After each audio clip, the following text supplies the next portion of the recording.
one thing first. The current 2D world of the digital world that we live in today is not fit for purpose in the 21st century. And I'll share with you a story from neuroscience to prove it, since we have Siemens Healthcare here with us on the panel. There was a patient by the name of Elliot. He used to be a lawyer. And his doctor, Antonio Damasio, extracted a tumor from the right side of his brain. And surprisingly, post the surgery, he was not capable to make decisions anymore. Because it is emotions that drive action, not logic that drives thinking.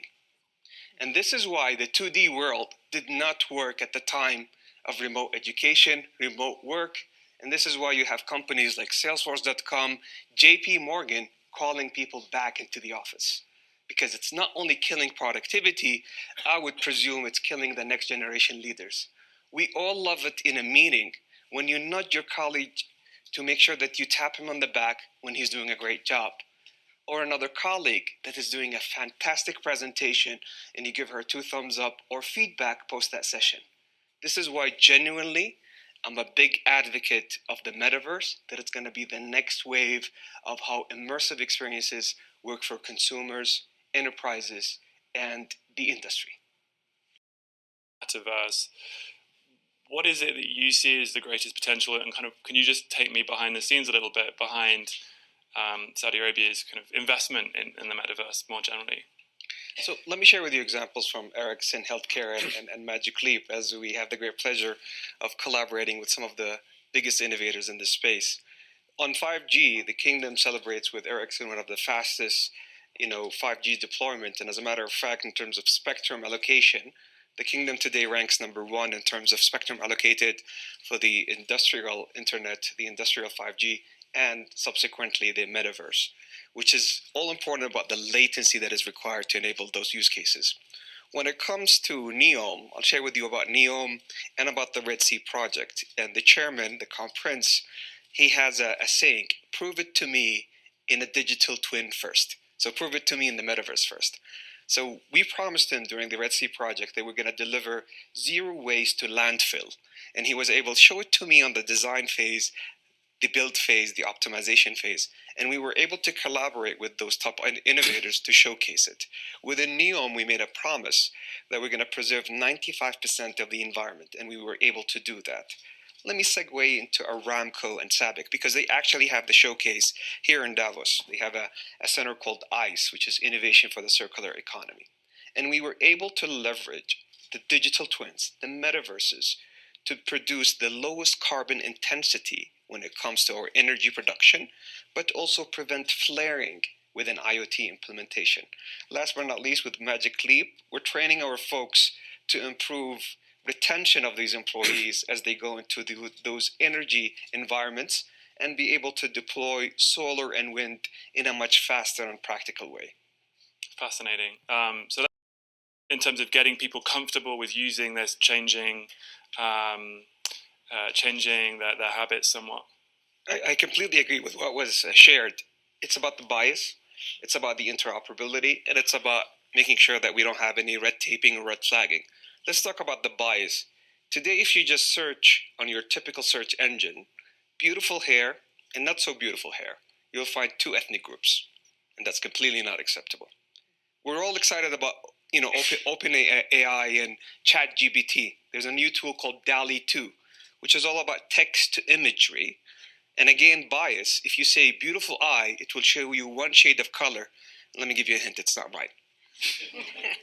Secondly, when you're talking about red flagging and red taping, and I want to acknowledge here on the stage, Microsoft, they did the right thing, but they did it on their own, and that's why we need a collective effort. And I remember you spoke about His Royal Highness the Crown Prince. We were very fortunate during the G20 2020, the toughest year that humanity have seen under his leadership, to drive consensus on the OECD principles for trustworthy AI, how it should be robust, inclusive, human-centered, with security, with accountability. So this is one clear example of Microsoft taking accountability for Minecraft when they stopped their blockchain engine because it was driving the wrong behavior. Last but not least, you talk about interoperability. The theme this year at WEF is a new system for cooperation and collaboration in this fragmented world.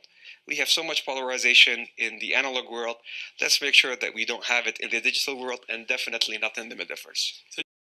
We're going to a different economy, and we're going to be learning more about that as we go. But clearly, we're learning that things can be done from remote locations. We're learning that technology can replace people even more than we thought.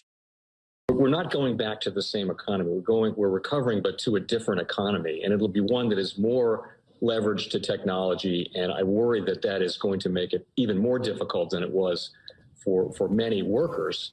In Silicon Valley, and my friends who work in technology know that what we did to the manufacturing workers, we are now going to do to the retail workers, the call center workers, the fast food workers, the truck drivers, and then even bookkeepers, accountants, insurance agents, lawyers, and on through the economy.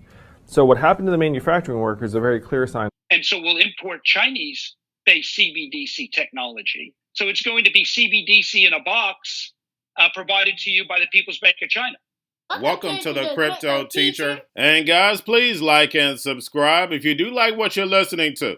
Inform your friends and family and spread all over social media. It is imperative that we get back to learning finances and understand how the world really works, because once we understand how the world really works, we understand that it is all planned out. Now, I want to thank those who purchased the books Cryptoteacher and the New World Order book. The New World Order book is going to show you how the world really works. And it's definitely time for you to wake up out of that sleep, especially in the times that we're in right now. I told you at the beginning of the year, in the first quarter of 2022, we was going to have an event that was going to bring us down. And then also in the fourth quarter, we would have an event that would bring us down. That's exactly what happened. And now I'm going to tell you, in the first quarter, we're going to have an event that's going to bring us down in 2023. And then also in the fourth quarter of 2023, we're going to have another main event. Now, of course, guys, the markets are still going to be pumping and dumping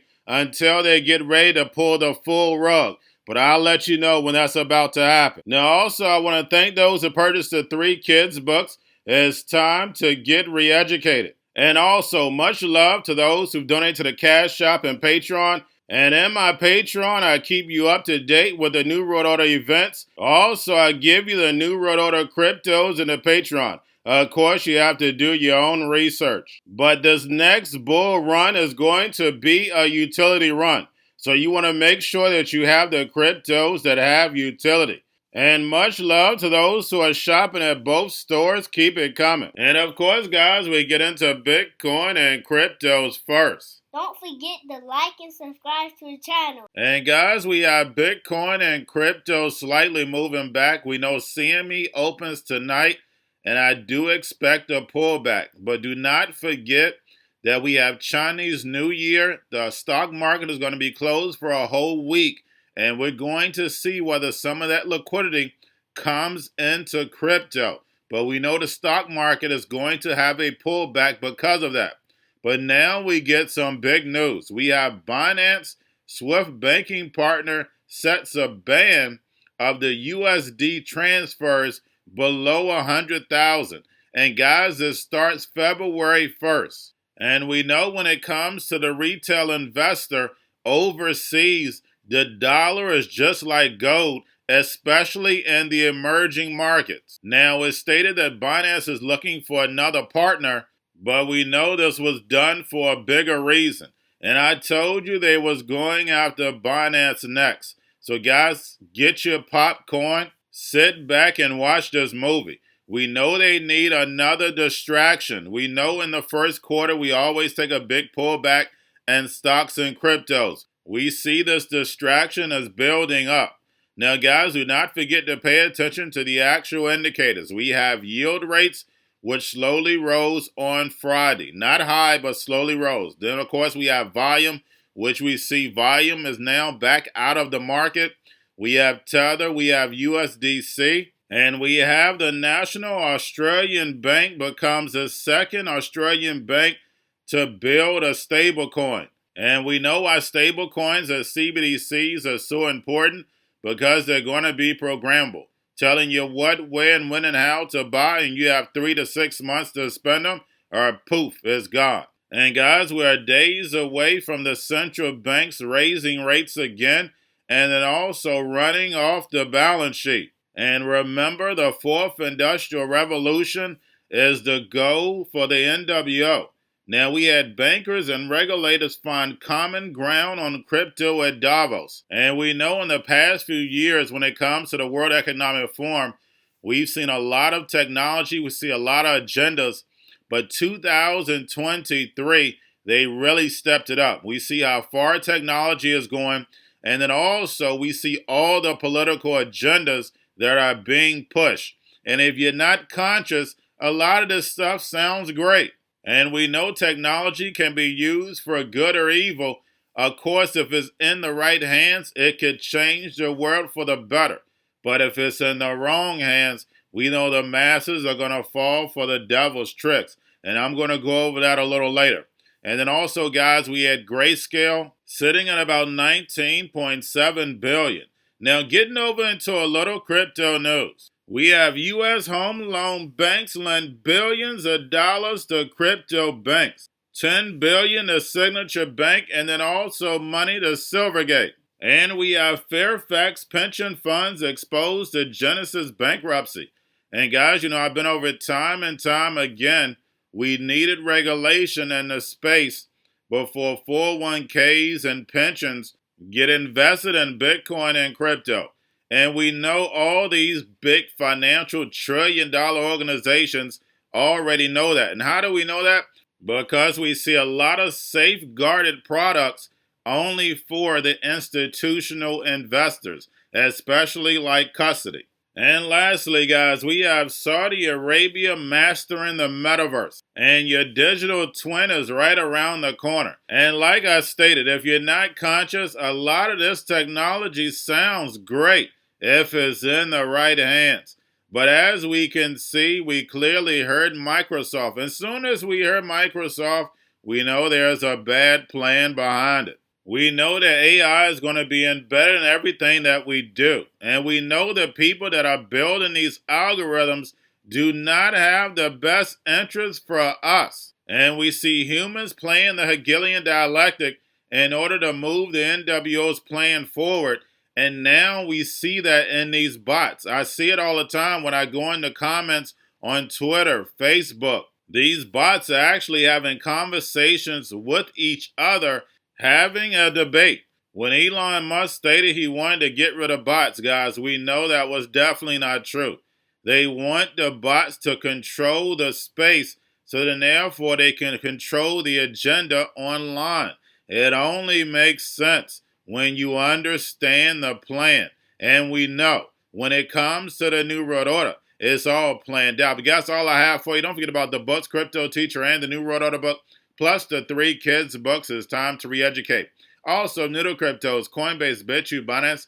Do not forget book links and crypto links are in the description.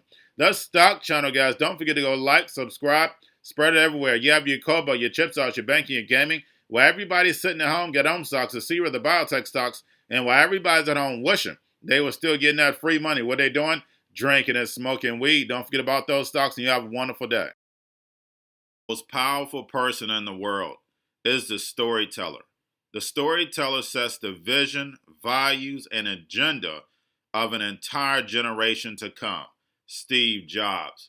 And guys, I truly believe in this. When you look at the New World Order, they're the storytellers. And that's the reason why I wrote my New World Order book. But guys, now it's time to change the current generation. And I wrote 3 kids books. I love the Trinity because I understand the power that's in it. So I have 3 books. We have an opportunity to change the generation, to educate, not just me, but I want to show you that I take action on a daily basis. And I want you to take action on a daily basis. Whether it's your job, whether it's in your community, we have an opportunity right now to educate the masses. I posted this on my Twitter account. Please share, but this is a short clip of the 3 books. There's going to be a clothing line and action figures. Please get these books for your kids, nephews, cousins, friends, so therefore we can start the re-education now. Because as we see, the fourth industrial revolution foundation is definitely here. Robots, algorithms, drones, taking humanity out the picture. We have to re-educate. But let's get into the video. Part 1. King Joshua and Grandma Tam save the village. Part 2. King Joshua and Grandma Tam save New York from COVID Stories 3. Part 3. King Joshua and Grandma Tam goes to China. It's mandatory to get part 1, part 2, and part 3 of this series. It's time to re-educate Generation Z.